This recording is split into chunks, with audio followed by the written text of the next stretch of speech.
Bom dia. Estaremos resolvendo essa lista 2 de microeconomia, são 11 questões objetivas. E nessa primeira questão é cobrado um pouco da questão das teorias, né, de Auras e também de Marshall. É, Começando explicando um pouquinho da teoria geral, do equilíbrio geral do Leon Auras, ela visa explicar a economia como um todo, ao invés de se ater assim, aos componentes que reagem às suas atividades. Para o Auras, tinha a existência de três mercados, tanto a parte de bem e serviço, de trabalho e de tomada de crédito, né, por parte dos investidores, que é o mercado de capital. Então, essa interação entre si tinha uma tendência no longo prazo de equilíbrio. Ou seja, para o Auras, bastava que um deles estivesse em equilíbrio para aqueles demais que estivessem ligados a ele se ajustariam a essa condição de equilíbrio. Então, com isso, no equilíbrio australiano, a soma de trocas entre os consumidores, dadas as mercadorias existentes, os consumidores visariam maximizar essas trocas, atingindo esse equilíbrio, né, que foi estudado pelo Hours. Já a teoria de Marshall, ela trazia o equilíbrio parcial, o nome do equilíbrio parcial de Marshall. E trata um pouco sobre a questão da oferta e da demanda em um mercado com um produto isolado. O objetivo assim, principal da teoria seria mostrar como se comportam os preços e as quantidades de equilíbrios que são produzidos nesse mercado de produto isolado. Então, ele desenvolve, né, nessa teoria o diagrama de oferta e demanda, e nesse diagrama apresenta-se um cruzamento, né, que é o resultado desse ponto de equilíbrio nesse mercado.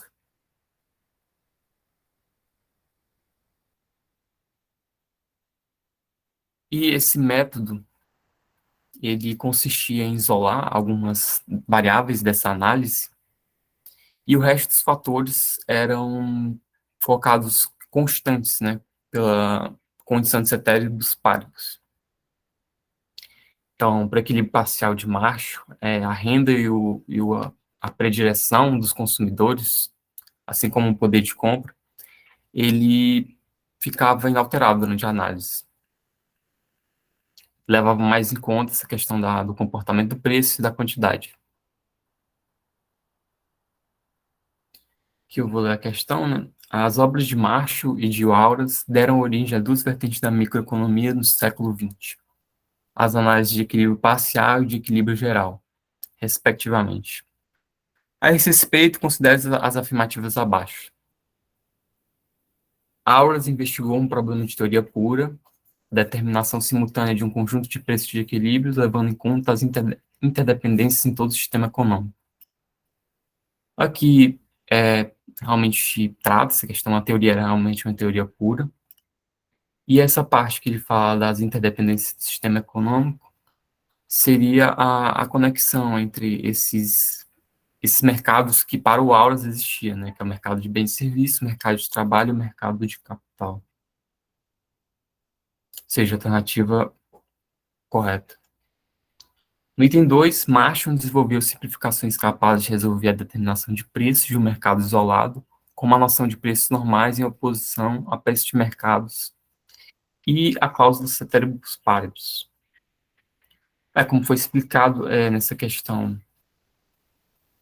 havia essa questão de um mercado isolado, ou seja, o, a partir de mostrar o comportamento dos preços, as quantidades nessa questão do mercado isolado, e Essa parte também de isolar as variáveis, né, usando a condição de ceteris paribus, também é verdadeira. Ou seja, o item 2 correto. O item 3, as concepções de período de mercado, tanto de curto prazo e longo prazo, tiveram origem na análise de equilíbrio geral. Na verdade, desde da teoria de equilíbrio parcial de Marshall, já existia essa, essa noção de curto prazo e de longo prazo. Então, essa alternativa é incorreta. A alternativa correta seria o item D. Corretos o item 1 e 2. Aqui, passando para a questão 2. A função de produção Cobb-Douglas, Q é igual a AK elevado a LB, onde Q é igual ao produto, K o fator capital e L fator trabalho. Apresenta retornos crescentes de escala, se somente se. Aqui, basicamente,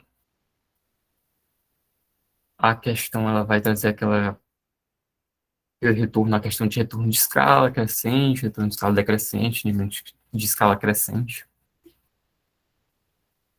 O alfa mais beta, ele é igual a 1 quando a função de produção tem retornos constantes de escala. Por exemplo, se L e K for aumentados 20%, o Y também vai ser o Q, no caso, né? Vai ser aumentado 20%. E se alfa mais beta é menor que 1, os setores na escala estão diminuindo, ou seja, são decrescentes escalas. E se for maior que 1, o setor na escala está aumentando. Aqui o retorno de escala crescente, né, quando 2K, que é o fator de capital, e dobra-se também o fator trabalho, o produto, né, ele aumenta. Decrescente, quando se dobra o fator de capital e o fator trabalho, acaba diminuindo, né, pela metade. E o de escala constante, quando se dobra, tanto o fator de capital quanto o fator de trabalho, dobra-se também o Y. Aqui eu trouxe um gráfico aqui para mostrar aqui os rendimentos crescentes, né? Aqui essas isoquantas, elas vão cada vez mais se aproximando quando os retornos são crescentes de escala, a produção ela vai crescendo, mais do que o dobro, no caso que a gente citou, a duplicação dos insumos, né? Tanto o fator de capital quanto o fator de trabalho. No caso de rendimentos constantes, as isoquantas elas são espaçadas igualmente, ou seja, a produção ela vai dobrar quando há duplicação desses insumos. E, por fim, no rendimentos decrescentes, as isoquantas elas vão se situando cada vez mais afastadas uma das outras, mostrando que a produção ela vai aumentar menos do que, no caso, se a gente dobrar essa duplicação dos insumos.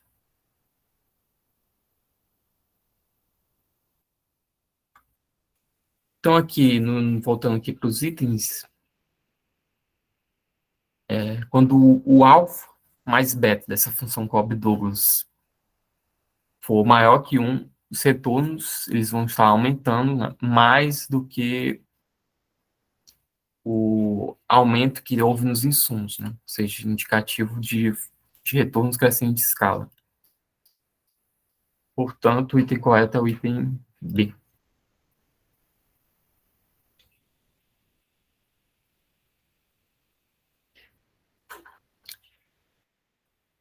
Questão número 3. Considere os dois gráficos abaixo contêm curvas de indiferença. É correto afirmar essa parte aqui de curva de indiferença? É interessante resgatar um pouco sobre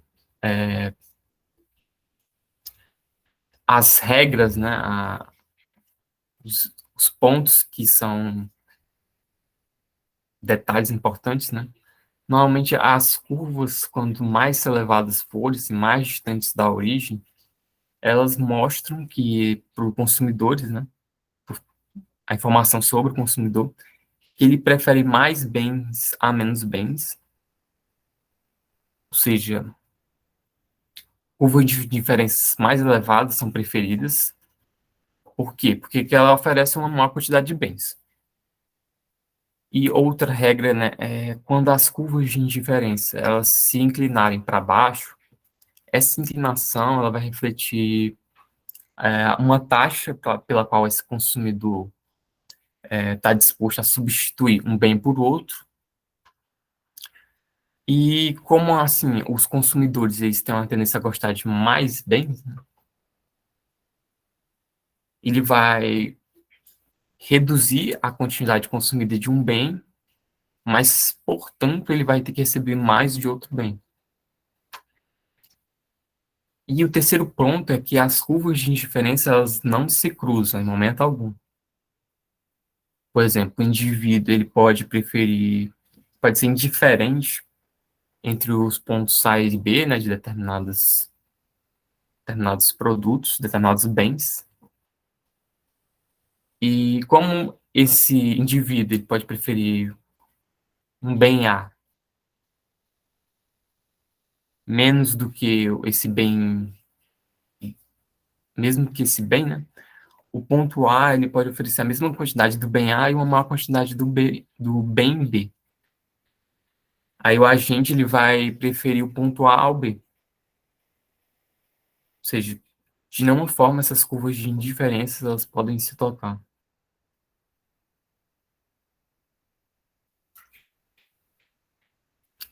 E outro ponto também que é importante destacar é a inclinação das curvas de indiferença, que a quantidade consumida dos bens, normalmente ela é definida pela taxa marginal de substituição.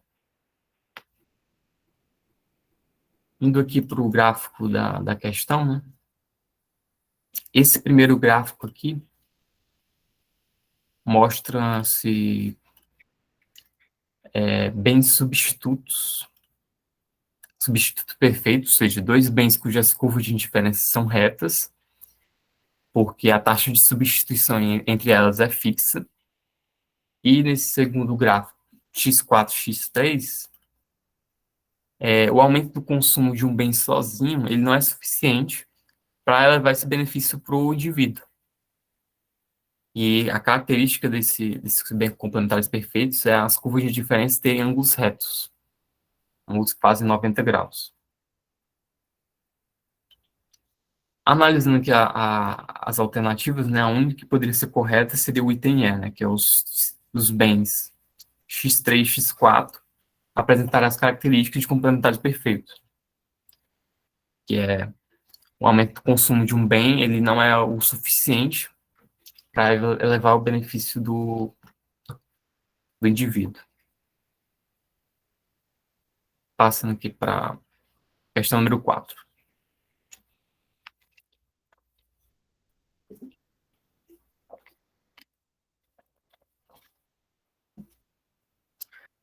A questão número 4 vai tratar um pouco de elasticidade. Elasticidade, né, que é uma questão da acessibilidade, né, dos compradores em relação aos preços, mudança de preço por parte dos vendedores. E dada a elasticidade, né, é possível se inferir, fazer análise, né, sobre essa questão da oferta e da demanda.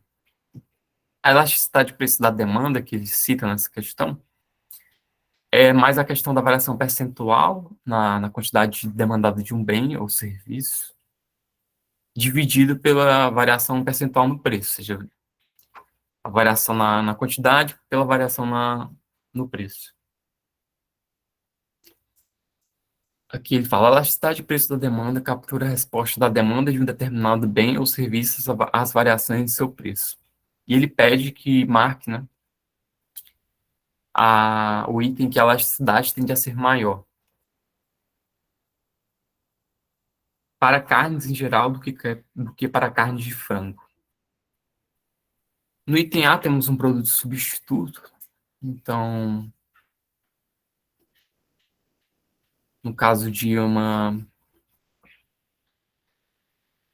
menor quantidade, né, de produto substituto, essa tendência é que diminui a elasticidade de preço da demanda, né? Então, esse item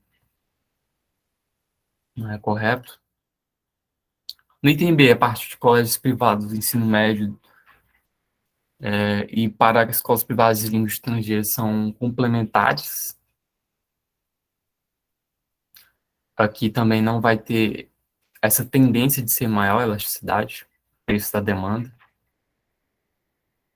No item C, para gasolina no curto prazo do que para gasolina no longo prazo, temos o fato de que a elasticidade de curto prazo, né, no caso da gasolina, é menor que a questão da elasticidade de longo prazo. Então, também está incorreto. No item D, essa questão aqui, deixa eu ler. Para os ingressos para a partida de futebol do que para ingressos para a partida de basquete no Brasil. Os ingressos para a partida de futebol têm característica de demanda elástica. Elas têm influência sobre questão como preço, né, a infraestrutura do estádio e também a questão da expectativa de o time vencer. Ou seja, acaba que a tendência é que a elasticidade não tende a ser menor para os produtos do setor de bebidas do que para o produto de higiene pessoal. Aqui a elasticidade do setor de bebidas, ele sim tem de ser maior do que a higiene pessoal, dado que esse segmento ele tem uma menor diferenciação entre os produtos, ou seja, há uma maior probabilidade de o consumidor mudar de um item para outro, né? Caso haja alteração no preço, ou o preço cair ou subir. E com isso, né, o item E seria o item correto.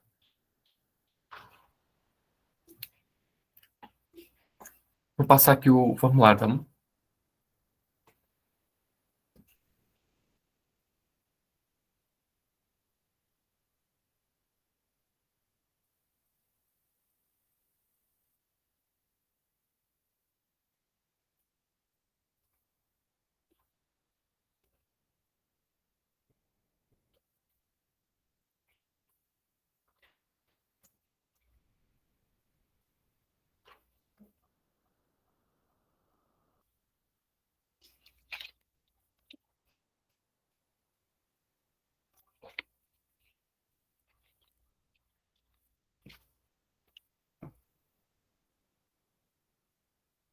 Na questão 5, nessa questão de micro, ela vem tratando como a questão de monopólio, né, trazendo algumas afirmativas.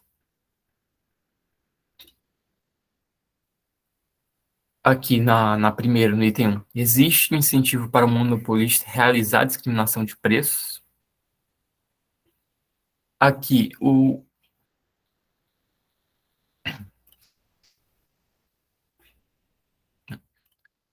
os monopolistas, eles tendem sim a realizar essa discriminação de preço, visando elevar o seu lucro. Essa prática de discriminação de preço, ela consiste em vender um mesmo produto por preços diferentes, né? Com o objetivo, com o intuito de extrair o máximo do que o consumidor está disposto a pagar. Então, item 1 correto. No item 2, se o mundo puder cobrar preços diferentes em dois mercados distintos, ele cobrará um preço mais baixo no mercado com demanda menos elástica.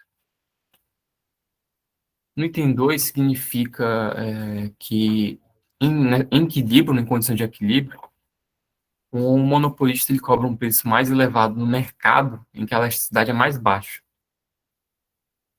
Por quê? Porque essa quantidade procurada ela vai ser pouco sensível a variações no preço. justamente porque essa questão da elasticidade ser mais baixa.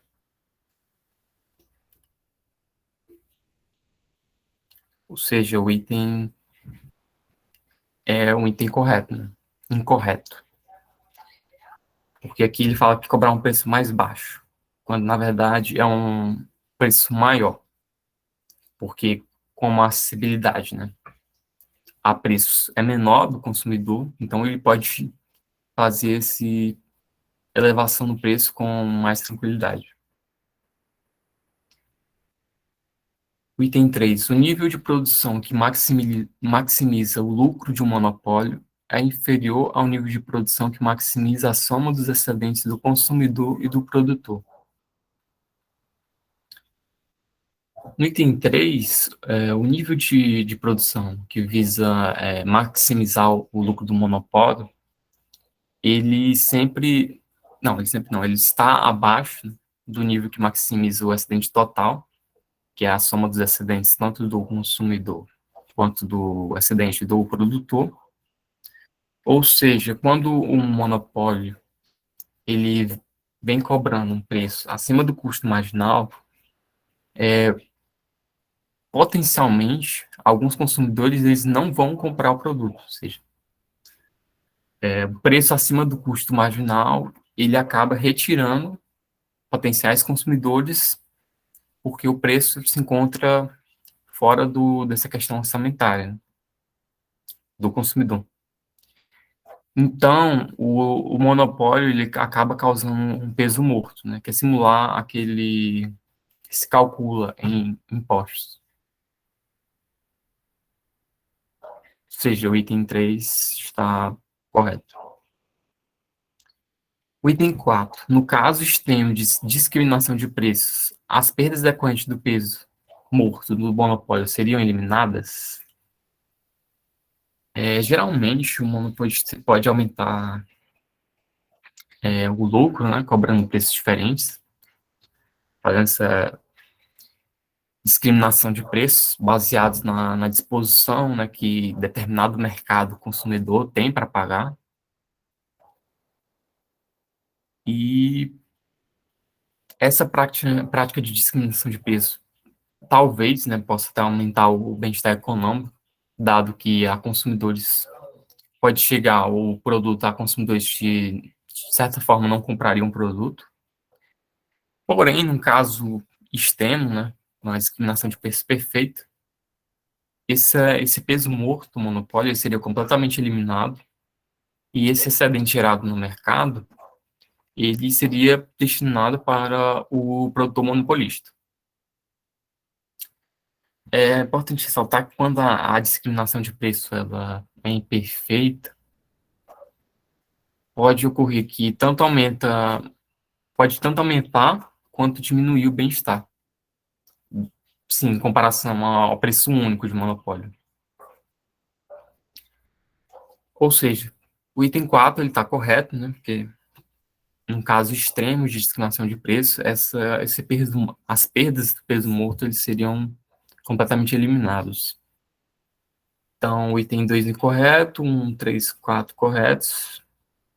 Resposta é item D.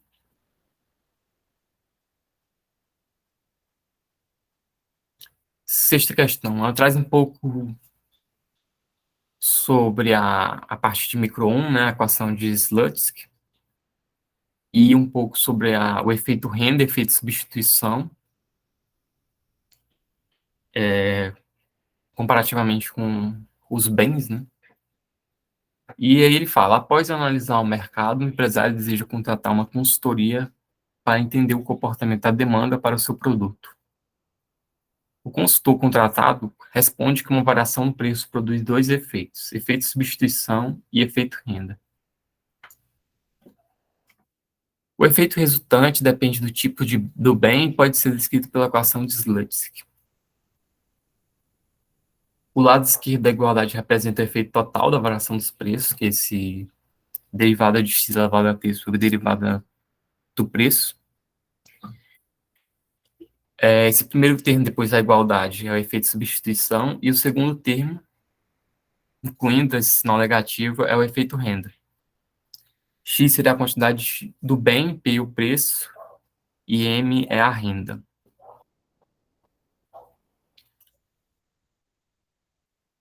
E aqui ele vai trazer esses itens, né? E pedir para analisar os sinais derivados, né? E identificar aquilo que o consultor ia identificar. Então, essa questão basicamente vai trabalhar com essa primeira equação da igualdade e a segunda, né? Com significado. Né? Então, esse item A já está descartado. Né? Agora, explicando um pouco sobre o efeito renda, né? E efeito substituição. Os dois efeitos eles são considerados em relação ao preço do bem e não diretamente à renda do consumidor. Uma coisa importante a destacar no efeito renda é que quando o bem é inferior, esse efeito renda ele é negativo, ou seja, um aumento na renda acaba por reduzir a quantidade desse bem que seria consumido. E num bem normal, o efeito renda é positivo, ou seja, quando se aumenta a renda desse indivíduo, esse mesmo indivíduo aumenta também a quantidade consumida desse bem.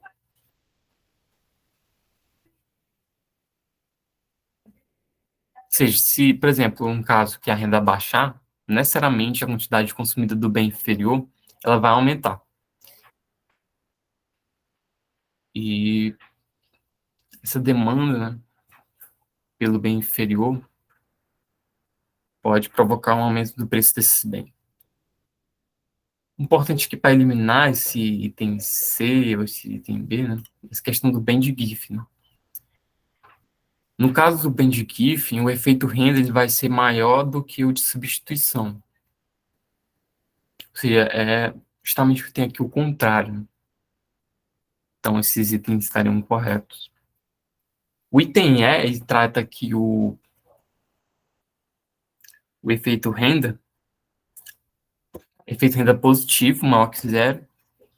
E como eu expliquei aqui anteriormente, um, um aumento da renda implica um aumento da quantidade consumida no caso de um bem normal, que é justamente o que esse item traz.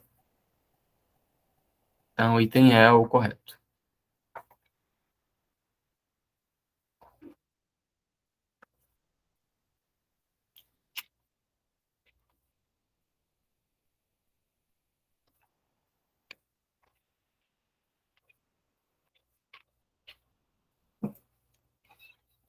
Questão 7.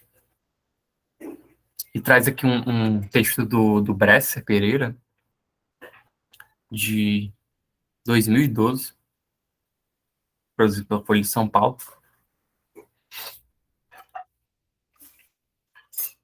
E ele fala aqui, a equação no festo.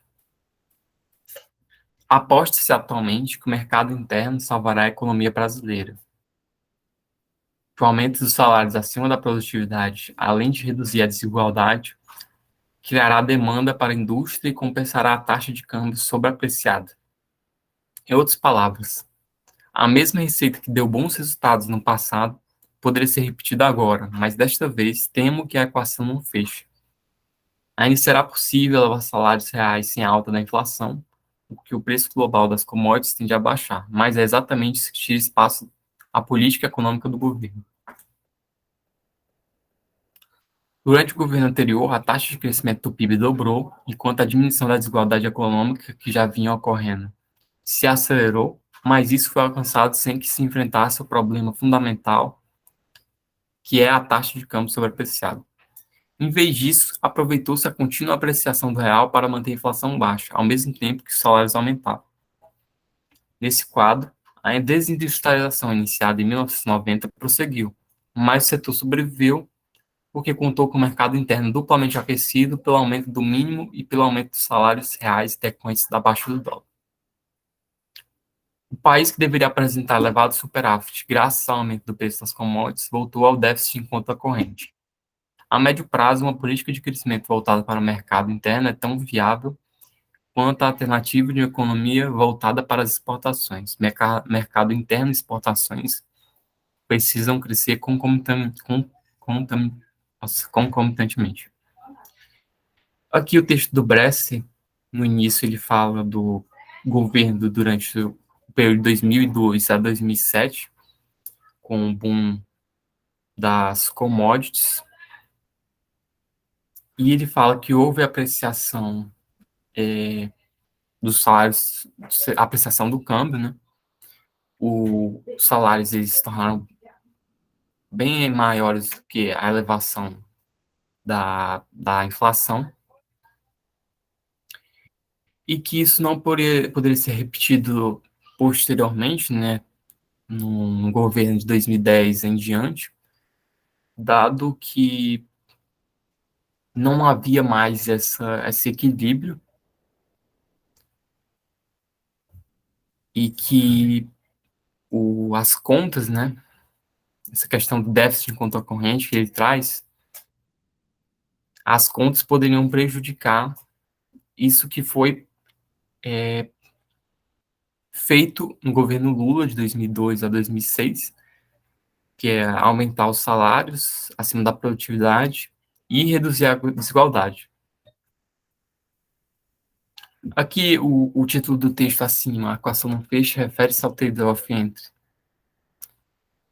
Aqui ele trata, apesar dele tratar no início sobre esses aspectos no período de governo de 2002 a 2007, né, antes da crise, no período Lula, a questão que ele vem a tratar mesmo sobre essa equação, ele começa a citar nessa parte aqui de baixo, trazendo essa questão do equilíbrio entre mercado externo e interno, entre essa questão do salário, essa questão das exportações, das compras, né? E ele cita aqui do déficit em conta corrente, que a conta corrente, ela reúne essa questão da balança comercial, que é exportações e importações, reúne também a balança de serviços. E esse saldo em conta corrente, geralmente, quando há déficit, né, indica que o investimento estrangeiro direto ele vai precisando de um financiamento externo. Ou seja, os habitantes eles estão tomando empréstimos do resto do mundo e acaba que fica esse valor de saída maior do que o de entrada, ficando negativo esse saldo. E no modelo assim, pós-keynesiano, estruturalista, esse déficit em conta corrente é uma restrição ao crescimento econômico. Ou seja, esse item C, déficit em conta corrente e crescimento econômico, pode ser visto como um trade-off trazido pelo esse texto aqui do Brasil. Ou seja, o item C seria correto.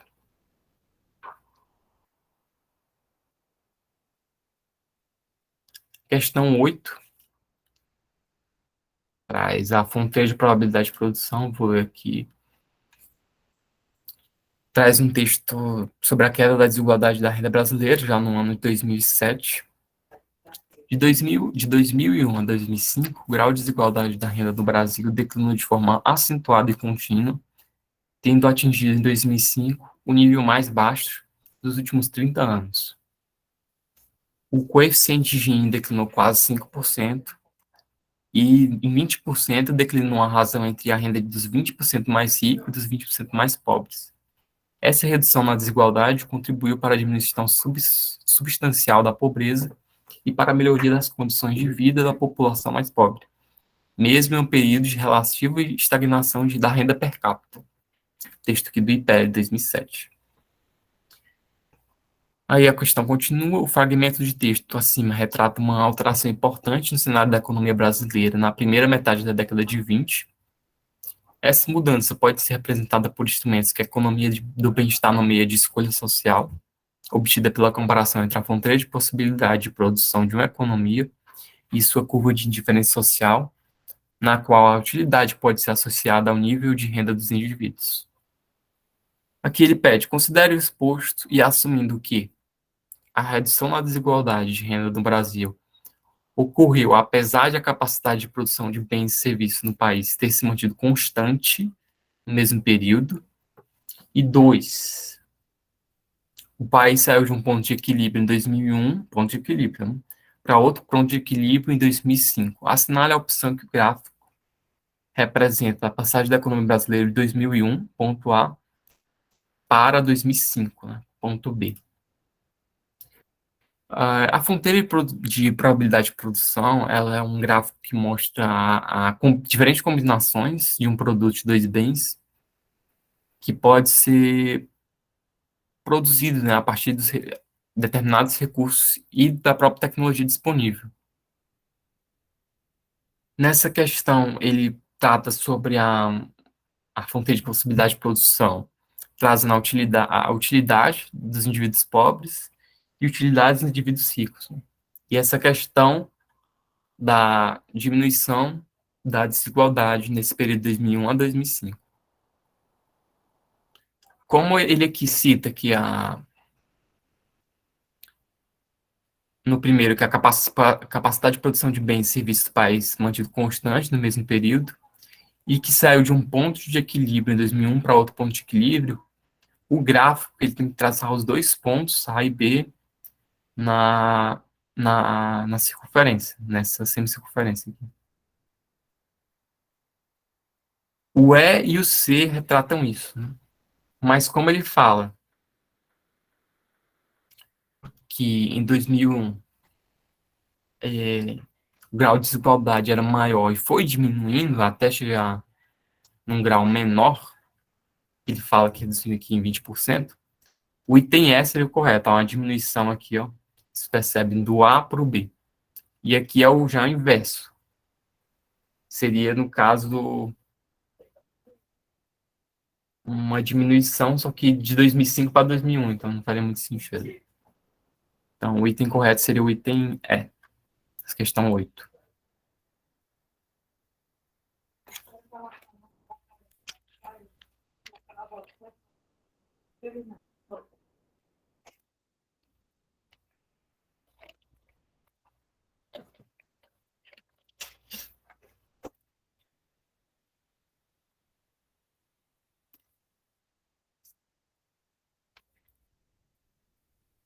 Questão 9.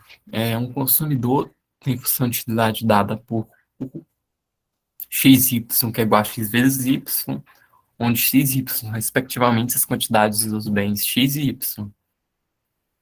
A partir dos dados apresentados, avalie as afirmações a seguir.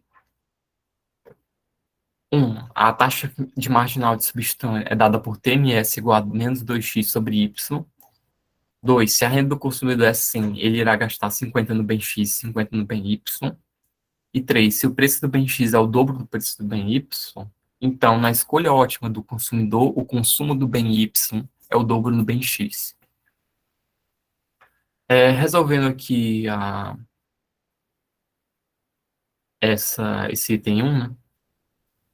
A taxa de marginal de substituição ela vai ser menos a derivada dessa função utilidade 1 em relação a x sobre a derivada dessa função utilidade u em relação a y.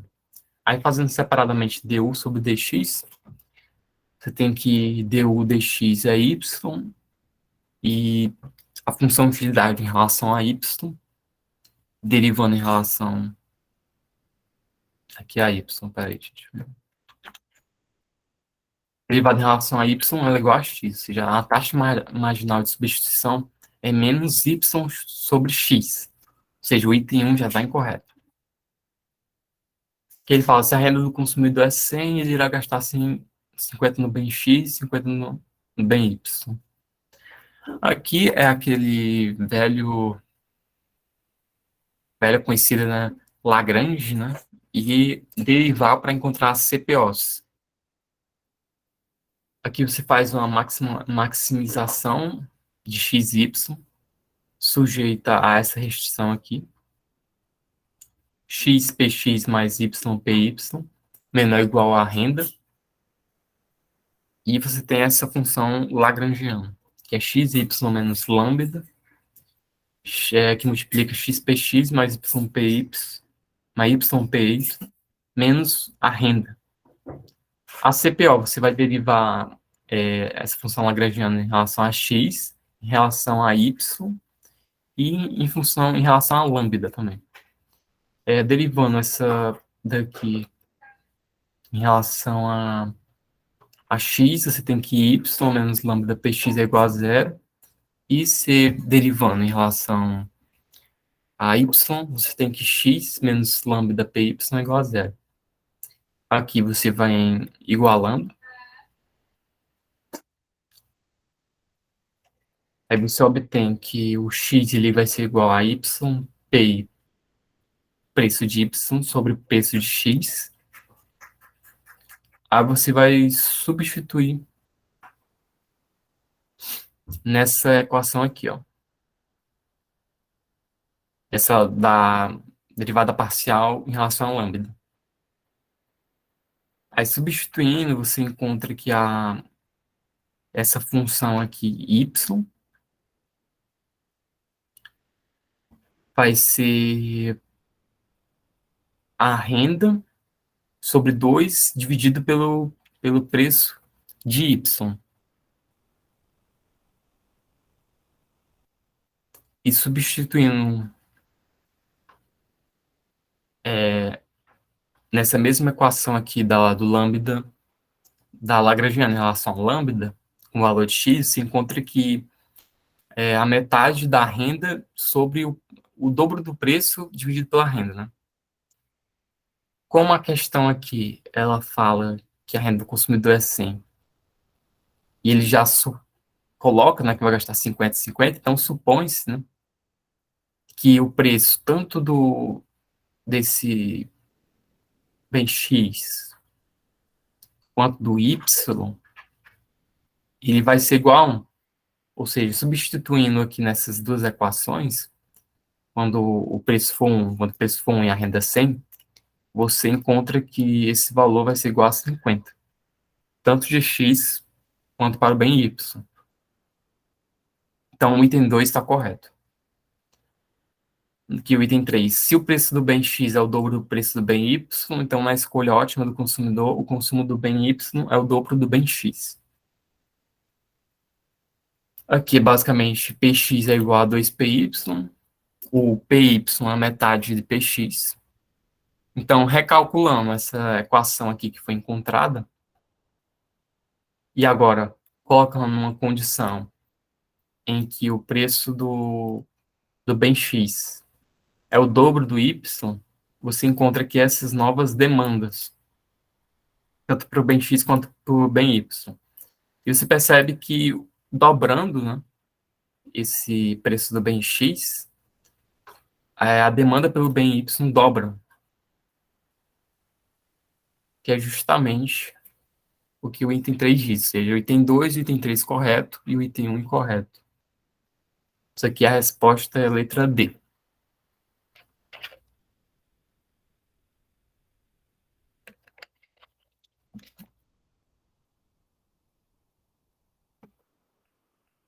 Indo agora para a questão 10. Uma empresa produz um bem cujo preço unitário de mercado é 20. O custo privado de produção é dado por CP igual a 2Q elevado ao quadrado, em que aqui é a quantidade produzida. Destaca-se que o processo de produção desse bem gera poluição do ar, cujo custo externo, CE, é dado por CE igual a 0,5Q elevado ao quadrado. Ele fala, a partir dessas informações, assinale a opção que apresenta as quantidades ótimas escolhidas pela firma maximizadora de lucro, considerando duas situações. Aqui a gente tem duas situações em que a estrutura de custos, que considera somente a estrutura de custos, ele denomina Q1, e a situação 2 é que a estrutura de custos ela vai incorporar esse custo externo. Então, calculando aqui derivando essa função do custo privado, você encontra que vai ser 4Q. E ao dividir por esse preço unitário, que é 20, você encontra que Q1 vai ser igual a 5. E ao incorporar, né, na estrutura de custos o custo externo, você encontra que vai ser 5Q, e ao dividir pelo preço unitário, você vai obter que Q2 é igual a 4, ou seja, o item B é o item correto. Essa questão é bem simples, né? Ela aborda um pouco essa questão do custo e ela dá o dado aqui do preço unitário, né? Para resolver essas situações que são pedidas. Aqui é a questão 11 do ano 2018. Ele trata que em um mercado competitivo, a curva de demanda é dada por QD é igual a 300 menos 30P, em que QD é a quantidade demandada e P é o preço do produto, e a curva de oferta é dada por QO igual a 10P mais 20, em que QO é a quantidade ofertada com base nos dados apresentados. Avalie as informações a seguir. Em equilíbrio, sem intervenção governamental, a quantidade de produto transacionado no mercado será de 90 unidades e o preço praticado será de R$ 7,00 por unidade. No item 2, o consumidor tem um excedente no valor de R$ 135,00. E o item 3, se o governo tabelar o preço do produto em R$ 6,00, haverá um excesso de oferta de 50 unidades. Aqui, no item 1, como ele quer em equilíbrio, você iguala essa função QD com a função QO. Aí, fazendo isso, você encontra que o preço vai ser igual a 7, 300 você passa para um lado, ao 10, se 30 você passa para o outro, aí fica 40p igual a 280, o P vai ser igual a 7, o preço R$ 7,00 por unidade. E substituindo na equação da demanda, essa curva de demanda, com o preço 7, a quantidade de produtos no mercado, né, será demandado no mercado, será de 90 unidades. Ou seja, o item 1 correto. O item 2, o consumidor terá um acidente no valor de 135. O acidente do consumidor ele é calculado multiplicando 1 por 1,5, a diferença entre o preço máximo que o consumidor está disposto a pagar, e você subtrai esse preço de mercado, que no caso vai ser o preço de equilíbrio, que é 7. O preço máximo que o consumidor está disposto a pagar seria quando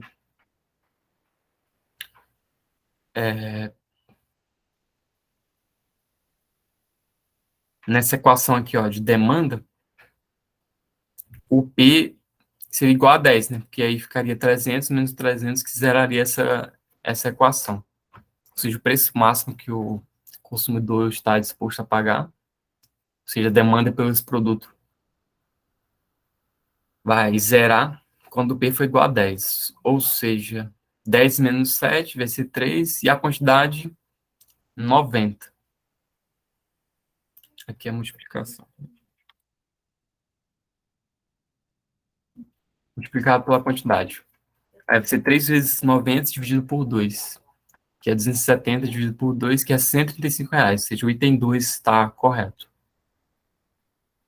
No item 3, ele fala que se o governo tabelar o preço do produto em R$ 6,00, haverá um excesso de oferta de 50 unidades.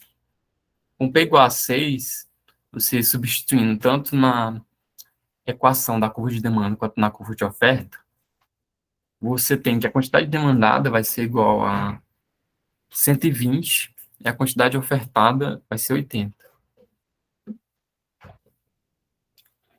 Então, na verdade, não há um excesso de oferta de 50 unidades, ou seja, esse item 3 está incorreto. Apenas o item 1 e 2 está correto, ou seja, o item C.